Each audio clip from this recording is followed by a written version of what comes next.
This is a conversation with Artur, one of my dedicated students who has been on the inspiring journey of learning Polish. But this podcast is about so much more than just language.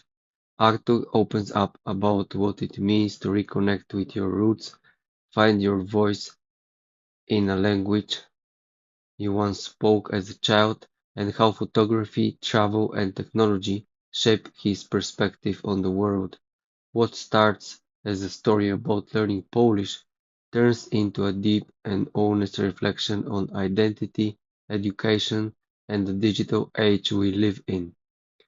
Artur shares what it feels like to speak Polish again after years of silence, his passion for photography, and the stories behind his favorite shots in Kraków, Geneva, and the Scottish Highlands. Thoughts on Netflix's Adolescence, Black Mirror, and The Matrix, and what these shows reveal about our world today. Why AI can be helpful. His experience with Brexit, stereotypes about Poland and the UK, and the places around the world he still dreams of visiting. This is an honest, smart, and often funny conversation about language, memory, tech, and the search for belonging, told through Artur's creative lens and grounded perspective. My ultimate goal is to create the most engaging online Polish language course, and students like Artur continuously inspire and motivate me to make this vision a reality. But your involvement matters too. Together, let's build an extraordinary community for Polish learners worldwide. Please subscribe to my YouTube channel, share your thoughts in the comments, and let me know which topics and resources would support you in your Polish learning journey. Thank you. Małgorzka mówią mi, on nie wart jednej łzy, on nie jest wart jednej łzy. Oj, głupia! Małgorzka wróżą z kart, on nie jest... So the first question is, why did you start learning Polish? So I started learning Polish because, well, my whole family is from Poland. I was born there, was raised there for a few years, and most of my family they don't speak any English. Some of them speak a bit of Russian, but they don't speak any English. So when you go over there and you have to, it's a bit awkward when you're with your family, especially the family you're closest to, because you can't really communicate properly because we don't speak the same language. Yeah. So how old were you when you moved to the UK? I think I was 4 years old, 3, 4 years old, so quite young. Okay. And do you remember any like Polish words you used when you were that little? Or Uh, I mean, words. I mean, there's still quite a few, obviously, chcę, lubię, greetings and stuff, dzień dobry, jak się yeah, masz, you know, obviously I remember being in my mum's buggy going, chcę mentoski, and, stuff like that, so... yeah. So you have some nice memories. Yeah. And how does it feel for you now as an adult to, get back to learning Polish? I'm very happy that I'm going back to it because it means that I'll actually be able to communicate with my family. I'll be able to understand the culture of the country that I come from a bit more. And, my only real regret is not doing this earlier. But yeah, I'm very happy. Yeah. No, it's okay, you're still young, so you learn it easily. Yeah. And so what's really challenging for you right now when you learn it? Uh, I would say the grammar is very different compared to English, compared to, I studied Spanish for a few years as well, because with Polish you have the K system and you know, the words are always changing depending on the context and the verbs and how you're using them. So I'd say that's quite challenging, but even though it's a challenge, it's definitely something that you can overcome.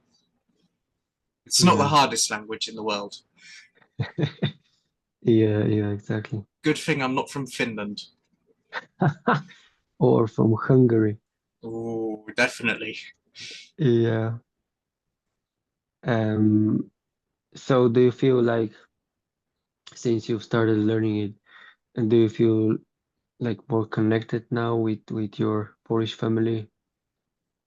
Uh, I would say a little bit more because even though I live in the UK, I don't speak to them that much because I have work and whatnot. But I spoke to my dad, and I was talking about it to him. I even had a conversation with him in Polish, which I didn't do very often because I wasn't confident. But I've got that a bit more, and I'm going next month, so we'll see what the family say and how my babcia judges my language skills.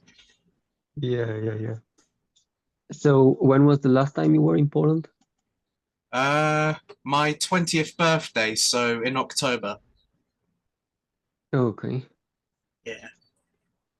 okay. And I know you are interested in photography, so maybe we can start with this picture in the background. Yeah.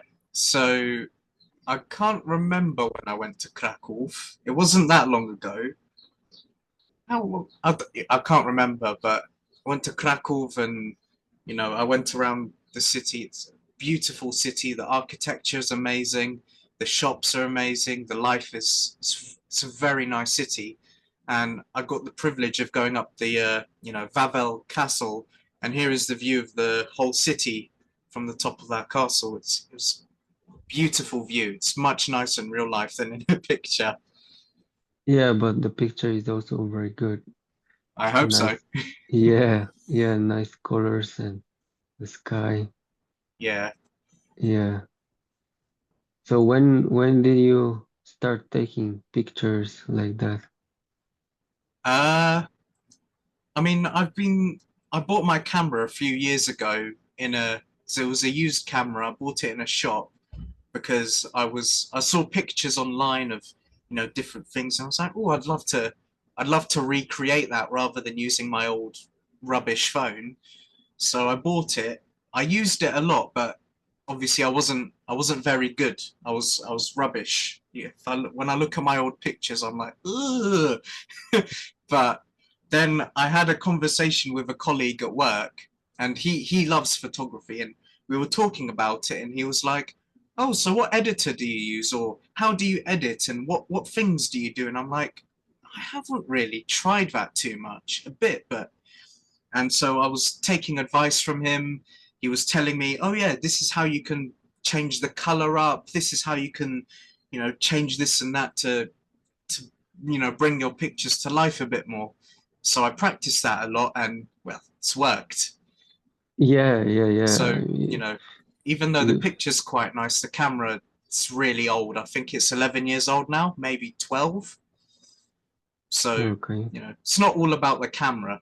It's also about the editing and the work behind that. Yeah, yeah. Yeah, every time you have a different picture when we have lessons and I really like your, style, like you choose very, very interesting shots. Yeah.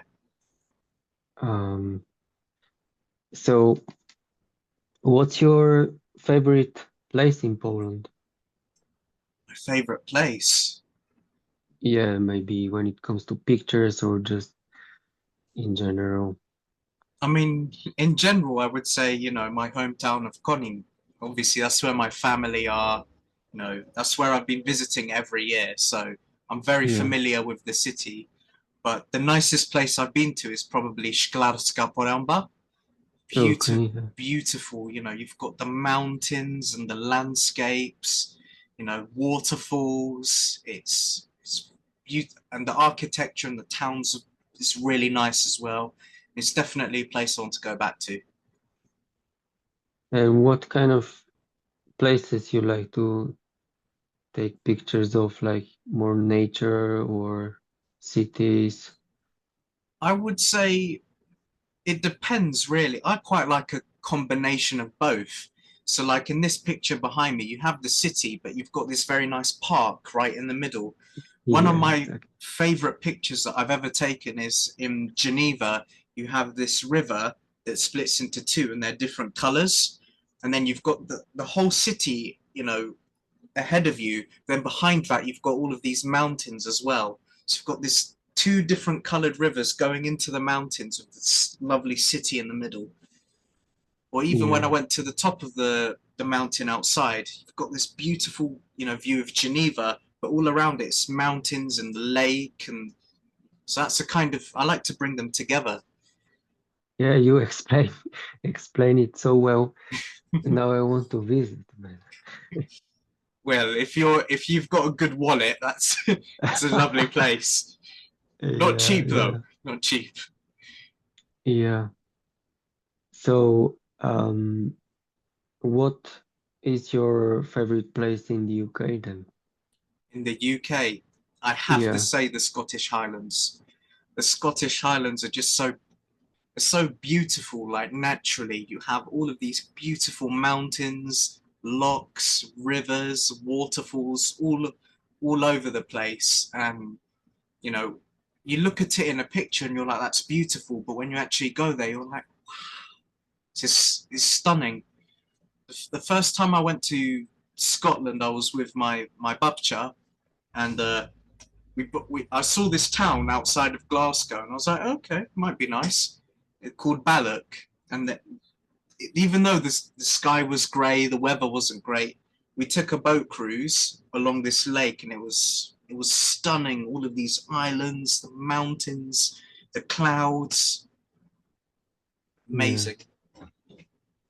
yeah, yeah. A lot of my students say the same. For some reason, I didn't make it, to Scotland.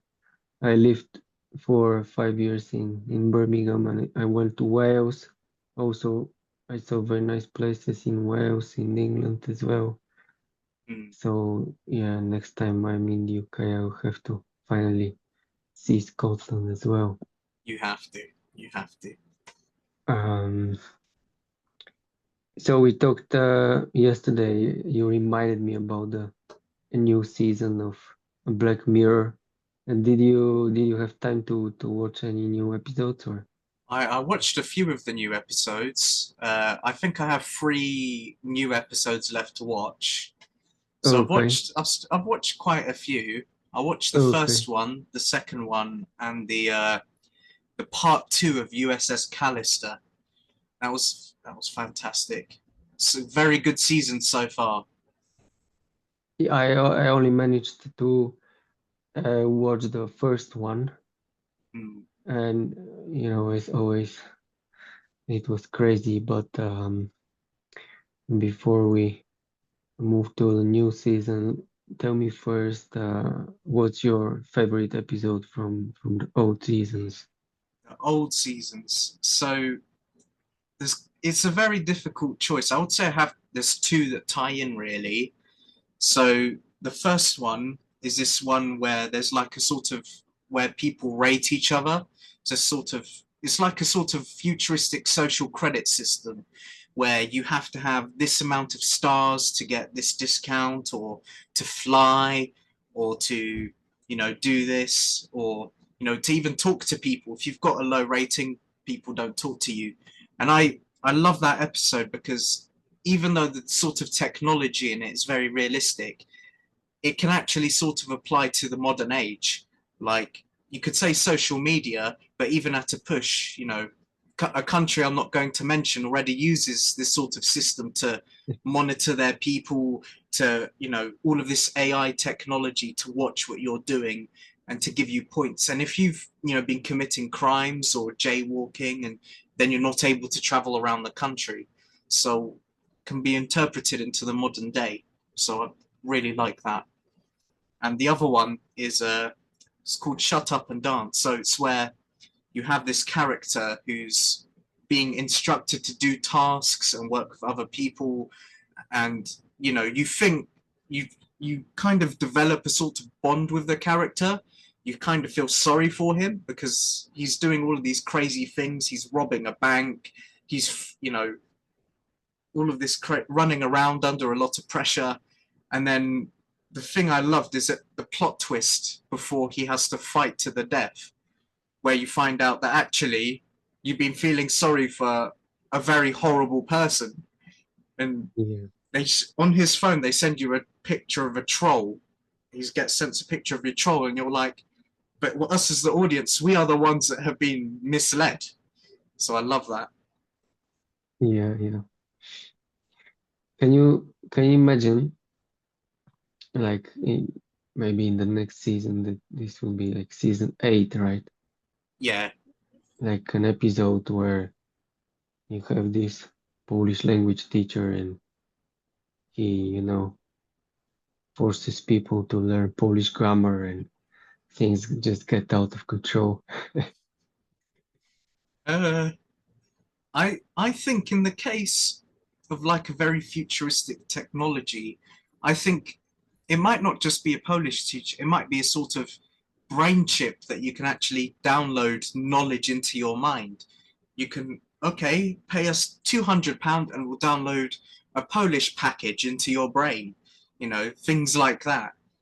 Even other knowledge like specialties like rocket science, oh yeah, do this, we'll put it in your brain chip and you'll have all of this knowledge, getting rid of the need for schools and universities. You could just have it uploaded into your mind. That's the sort of technology I see, sort of Black Mirror going along with. Yeah, this reminds me of the Matrix, and we also talked about it. Um, so, and when you think about like all these AI technologies, what in your opinion are the advantages and disadvantages? So the advantages of technology are pretty much endless. There's so many good things from technology. Like this meeting, I'm talking to you. We're on the opposite sides of the same continent. We've never met each other, but we know who each other are. You Yeah, can talk to anybody in nearly any country like that. It's, and you can learn from AI as well. AI will be able to teach people things. I think it will be able to learn things even. Maybe it will learn how to cure diseases. Maybe AI will be the thing that cures cancer. We never know, but yeah, AI has all of this potential, and maybe in 200 years or so, we won't need to work anymore. AI will be doing everything, and we'll be sitting, you know, in our beds or on the beach, sipping cocktails. That's the advantage. The disadvantage might be AI could be a very powerful tool, and a lot of powerful people might decide to misappropriately use AI to try and take control over the world, even, or take control over people. And in Black Mirror, we actually see this. People being watched, people being, that social credit system I was talking about. So AI, or even the new season, that first episode, where you know yeah, people can't afford to be paying for that extended technology, and they keep downgrading what you're getting, and ruining the quality of your life, so you pay someone else more money. So big disadvantage is someone could use it for power or for money. So, but overall, AI will definitely benefit the future, I think. okay. And back to the Matrix, what was something you like associate with our reality and what you saw in the Matrix, if anything? Ooh, what we relate with our reality. Yeah, Hmm. I think. the closest thing could be like media, social media, politics and stuff, because obviously in the Matrix, your real interpretation of the world is, it's it's not real, it's fake. And a lot of this stuff that you see, we don't know what many politicians are thinking, what many people are doing. Even on the internet, a lot of lies, false things that get spread around. So in the cases of some people, you're actually starting to believe this stuff, and it influences your interpretation of the world. There are people that think the world is flat and that the moon landing wasn't real. But all of this is influenced by the stuff coming from the internet. Yeah. So it's a little bit like a mixed reality. Pretty much. Yeah. And so when you started learning Polish, what did you do first? What did I do first? Yeah, like what kind of, learning materials you used, or how did you start? So, I first started using, a book, and I lost it. So me being me, I lost it. So, okay, I lost it. I forgot about it for a bit. Then I saw all of these Maybe adverts. the Matrix took it from you. Maybe the Matrix doesn't want me to learn Polish. Maybe my family been saying things around me that I shouldn't be hearing. Uh, Yeah. yeah. So then, obviously, the internet, I'm seeing all of these advertisements for Duolingo, stuff like that. So I'll start using it. But the thing with these applications is, you know, the two things are you're really being driven into paying, oh no, you've run out of words for the day. Please pay us more money. Or stuff like, you can't, you learn the vocabulary, but you don't really get an understanding of the grammar. You see words changing, you see words doing this and that, but you don't really understand why. And obviously, because it's an app, it can't really explain to you like a human would. Yeah, yeah.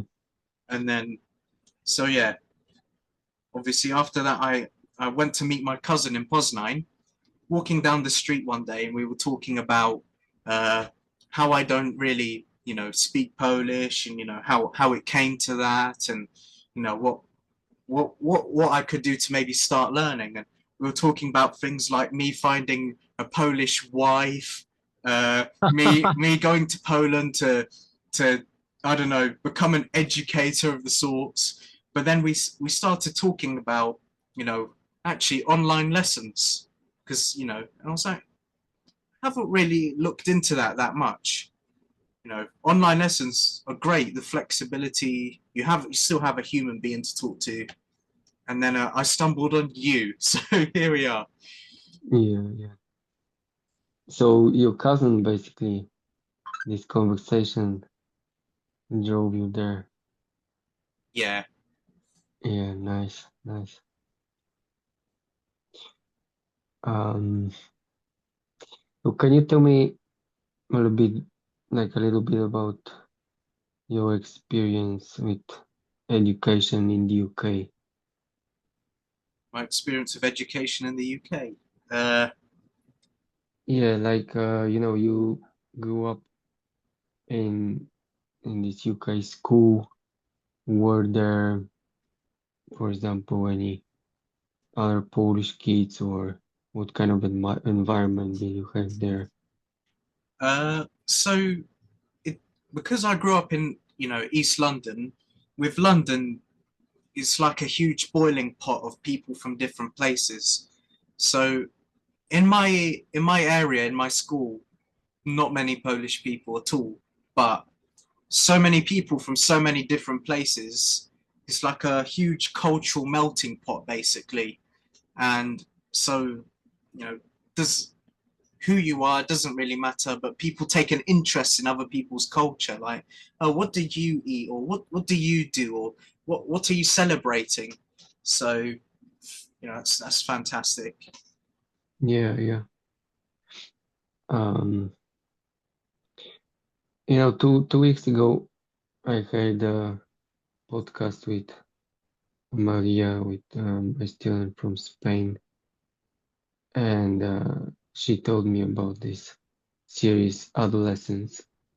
I had watched a video on YouTube, a Polish video about this series, and it was also interesting, but after what she told me, I really, felt like I have to see it. And then, um, it's like something people from all over the world talk now. And you, as, a person who was in school a few years ago, how do you see this series and what's your opinion on it? So the series, it's a very good series, and I think a lot of it goes to show a lot of the pressures that young people are under. You know, it's now the younger generation where they have these high expectations because of what they're getting from social media, what they're getting from the internet, and obviously it also shows that what once you put something on the internet, it doesn't leave. It's there forever. And a lot of young people are under these pressures from influencers, from trends happening. So that's a very realistic part of day-to-day life in the British education system. I think even across the world now as well. Yeah. So what was really interesting to me was how, teenagers use these emojis. So it's like, I have never heard of anything like that before. And I wonder if this is like a real thing, if you know of any kind of codes and things like this among your peers. Uh, well, so when I was in school, emojis they were a thing, but we didn't really use codes and stuff. Yeah, Nowadays, not as much as the extent of the younger generations because I'm getting old now. yeah, yeah. But obviously we still do. It's like you'll send a random message and you'll just use emojis or stupid gifs and stuff. So I tend to use really stupid gifs a lot to convey a message to my friends. But yeah, do use them. Okay. Um, so mm when you decided to learn Polish, and let's say after a few weeks, did you feel like it's just extremely difficult, or you thought maybe because you're Polish and when you were a child you spoke it, this would help you? How did you feel back then? I would say a mix between both. Like when I first came in, obviously, I was very worried about, how different the grammar would be and, the using of cases and stuff. But as we have gone through it, you know, as you practice more and more, you start to get an actual feeling for it. You start to use these sort of, cases and grammatical things without actually knowing. So, and because I've been surrounded by Polish people, I've lived there a few years, my family's from there, hearing them speak it, a lot of the time I'm hearing these words, this vocabulary, and it just sinks it a lot of words sink in very quickly.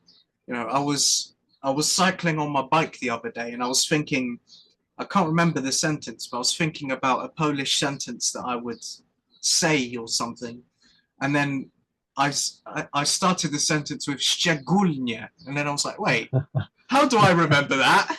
Yeah, Szczególnie. yeah, yeah, yeah. And even when Yeah, I'm looking through these old words, I'm like, how do I remember all this? that's great. That's definitely very helpful and also motivating. So what would be your advice to just, kids and young people who grow up all over the world, not only in the UK. Um, can you tell them something? Any advice for kids? This is going to sound cheesy. Be yourself. Be yourself. There is, you get a lot of these pressures from the internet, from social media, that you need to have this, you need to buy this, you need to be like this, you need to do this. Who cares? At the end of the day, you're going to be an adult, you're going to be working, you're going to have your own life to live. There is no point living your life for anybody else, because if you do that, you're going to be miserable. You're going to be sad, you're going to be lonely. So just live life how you want to, you know. It's what I do. And I'm very, when I was a child, I never, there were lots of trends and things and standards. I didn't care about any of those. So I was the weird kid basically. But now that I've grown up, you know, I go to work, I relax, I have no pressure from anybody to do anything. And I love that way of living my life. It's cheesy, but Yeah, it's true. yeah, sounds really great. Yeah, sounds good. Um, so you said you would go to Poland when? Next month, so I'm going on the 6th of May. Okay, So I'm going for 10 days. okay. And this is going to be your first time since you've started learning, right? Yeah. Okay, okay. And what's like your current goal with the language? Where do you see yourself, let's say, in 1 year, 2 years time? So I have two goals really. My goals are to be able to communicate and actually get to know my family a bit better, and then get to know the history and stuff like that a bit better. And my other goal, it sounds very weird, is to renew my passport. you know, as we all know, the Okay. Polish government haven't discovered the internet yet, so I have to do it in person. I think it'd be really cool if I do it in Polish rather than in English. They have discovered the internet, but they don't know how to use it. What is that thing that Yeah, that is on my screen? yeah, Yeah. exactly, exactly. Um, so when it comes to um, you know, people who are in a similar situation like you with Polish family, Polish background, uh, what would you tell them? Why do you think it's important to learn the language? It's important to learn the language because you know it's your family, it's the people that you love, the people that love you, that you're surrounded by. It's the culture of your family, it's the culture of your ancestors. So it's really good to be able to get to know it, and it might even help you, understand a part of yourself as well. It's but yeah, it's very good to learn about your country, your origins, where you've come from, things like that. Yeah, that's true. Um, so getting back to AI, do you use AI at work or just, when you learn something or privately? Uh, at the moment, not exactly, because I at work I don't use AI at all. I haven't. In fact, AI makes my job a pain. If anything, it's the opposite of helpful. But you know, I have been curious, and I've generated AI images for the joke of it, and then I got bored, and I decided to ask AI to explain to me, something about, I asked it, okay, when do I use the Biernik case? Give me 5 examples. Tell me, how do I use it? When do I use it? How does it work? AI gave me a very good but simple explanation, and I was impressed. I was like, okay, you've dumbed it down for me. Well, well done. So I don't think AI will be teaching people languages, but I think it'll be a very helpful tool, especially with this whole.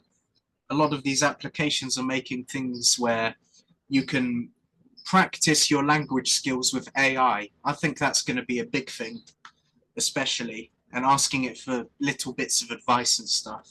But I don't think it'll be teaching it just yet. Okay. So let's do a small experiment here with ChatGPT. Okay. Okay. Hello, are you there? Yep, I'm here. What's up?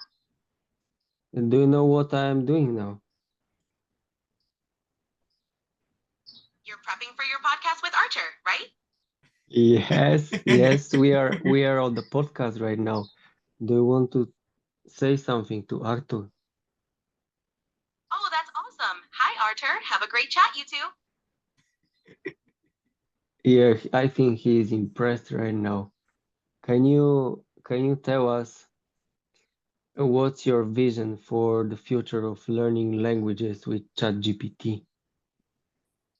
Sure. I see a future where ChatGPT offers personalized, interactive language lessons tailored to individual needs. It could provide instant feedback, cultural insights, and even simulate real-life conversations to help learners gain confidence. It sounds good, but do you know how complicated Polish grammar is? Oh, definitely. Polish grammar can be quite a challenge with all its cases and conjugations, but with the right tools and practice, it can become a lot more manageable. Okay, so can you promise me something? Sure. What would you like me to promise? I want you to promise that you will never replace Polish teachers. I promise. My goal is to support teachers like you, not replace them. Okay, thank you. Bye. You're welcome. Bye. Oh my god, that's She hilarious. was sweet. She was sweet. Yeah. Maybe AI will take over. You know, for probably a lot of people, this conversation was something unreal. So anything is possible. True.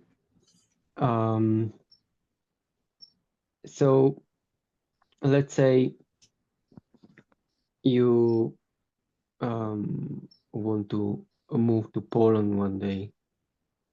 And do you think like living in the UK, seeing a different part of the world is going to help you in the future? Like having this experience?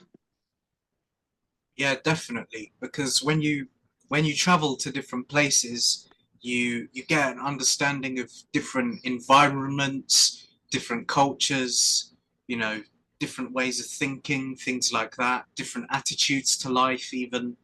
So absolutely. And you know, it helps break down stereotypes as well. Like a lot of people in the UK think that Poland is, you know, a grey communist country where everyone is sad and depressed. It's not true. But I'm sure people in Poland think in the UK it's always raining and the food's bad and everyone's miserable. It's not really true either. So, you know, you get an understanding of a lot of things that are just stereotypes, you know, things like that. Yeah, yeah, true, absolutely. Absolutely. I think it's very useful, and I would even say important to spend some time in another country. Not like just going for a holiday or vacation, but just to get to know and see things from a different perspective. And 100%. nowadays it's much easier than even like 30 years ago. So Um, I asked you about Poland and UK, but what other places where you've been in different countries? What places do you recommend visiting? Recommend visiting. Oh my, we will be here all day. I've been to so many countries. Yeah, that's great. Tell me about it. Uh, you want a seaside break? Montenegro. Oh, Montenegro is a country that people don't tend to think about, but it's so beautiful. Like the architecture is very nice, the beaches are very nice. You know, the sea is it's blue, the people are lovely. Montenegro, you know, country people don't think about, but it's a must. You know, Bosnia as well. You know, the Bosnia. You know, the mountains are beautiful, the architecture, the food. People don't tend to think about Bosnia like that. When you tell some people about Bosnia, they're like, "Oh, isn't that that place where with the war and it's all miserable and it's a sad country?" It's not true. It's a beautiful country, Bosnia. Greece as well. Greece is one where it's so varied. One part of Greece is totally different from another part of Greece. Have beautiful mountains here, beautiful sea here, and those guys know how to cook food. The best cuisine, the Greeks, definitely. yeah, yeah. Um, Unfortunately, I've never been to Montenegro or Bosnia, but at least I've been to Greece and I can confirm, yeah. Um, so what's your like dream destination? What countries would you like to see? What countries would I like? I really want to go to Iceland. You know, Iceland. Iceland. Why Iceland? The weather's good. Uh, what Cold, I love it probably. cold. Uh, you have those thermal baths. You've got volcanoes, a beautiful mountainous landscape. Those are the kind of things that I really love. And Iceland's definitely a country I want to experience. I'd love to see the Northern Lights as well. You know, I just imagine myself sitting down, beautiful mountain, the cold but nice air. You've got these beautiful, colourful lights in the sky. Definitely want to go to Iceland. I think in Iceland there are also a lot of Polish people over there. Polish people So are everywhere. yeah, yeah, but I think the biggest population of like foreign people in Iceland, that's the Yeah, population of Polish people, yeah. yeah, So even if you go there, you can speak Polish. yeah. Or I can just visit Glasgow. Yeah, it's closer, yeah. Yeah. Um, so um, one more question about also Brexit because I'm like also personally interested. I always ask people from the UK, and you uh, maybe you can also tell me, do you see any differences like in life now and what it was before Brexit? uh, so it's a bit difficult of that one because of my age. When Brexit first happened, I wasn't really working. I was very young. I wasn't doing very much. But I can Yeah, tell you, prices have gone up yeah, considerably.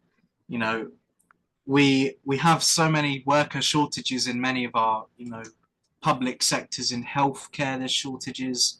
Lorry drivers was a big one. There's so many Polish lorry drivers. you know and lorries, they're so important because they carry everything that we have has come on a lorry probably. So when you have a shortage of lorry drivers, it causes chaos.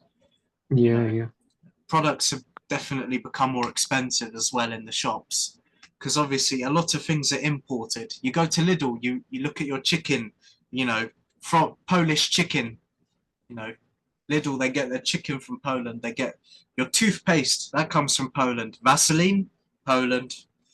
A lot of your sausages, they come from Germany. Your pepperoni, your salami, that comes from Italy. Your wine, it comes from France. So a lot of things that come into the UK, they come from Europe. And our connection with Europe was and still is very important. And I think people during Brexit had forgotten that. So it's sad in a way. Yeah. But you mentioned only disadvantages. Do you see any advantages as well?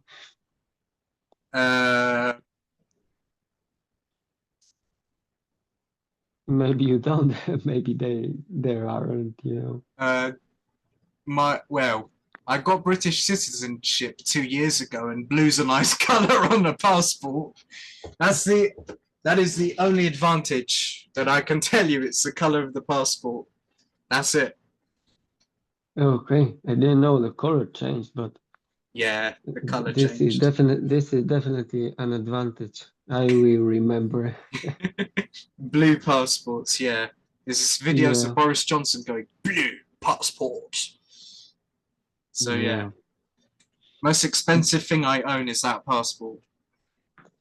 But I've heard there are some fees now when I think for Europeans, if they want to go to the UK, there is like a, I don't know, 30 euros fee or 30 pounds, something like this. Have you heard of anything of that? I think they want to introduce something like that where similar to the US system, like you fill in a form, you pay a bit of money, and then they'll let you in. And I think the EU are introducing that for British citizens, that they'll have to probably pay a little bit, do a form to come in. Luckily for me, I have both passports, so I don't care. I don't care. Doesn't affect me. Yeah. Okay, so let's imagine you meet, maybe even in Poland, like, a foreigner, and it turns out, let's say this guy has a Polish girlfriend, which is usually the case with my students, and they ask you, listen, Artur, I think I should start learning Polish for my girlfriend, and what should I do first? What would you tell this guy? Well, first off, is it an actual relationship or that's a tough question, but if you're not going to last more than a week, it's not worth putting yourself through Polish. But if you love that person and you see yourself being with them, 100% go for it, because then you'll be able to understand your partner's culture better. You'll be able to understand their family. If I was to get a partner that is Spanish, for example, and I saw myself marrying them, I would probably go back and start learning Spanish again, because I think it's a good thing to do. And so yeah, different people learn differently, but I think finding yourself a language teacher is what worked for me. So do your research, go online, look into the language a bit, look into people that might teach you it, things like that. And yeah, definitely worth it. Yeah, ask ChatGPT. Yeah. Okay. Yeah, this was really interesting. And my plan is to do also a second episode with each student, and on the second episode we'll focus specifically on the language, and we might also have a conversation with ChatGPT again. But yeah, it was really a great pleasure, Artur. Thank you very much for your time, and see you in the next one. Dziękuję, Janusz. Do widzenia. Dziękuję bardzo. Do widzenia. Małgośka mówią mi, on nie wart jednej łzy, on nie jest wart jednej łzy. Oj, głupia! Małgośka wróżą z kart, how photography, travel, and technology shape his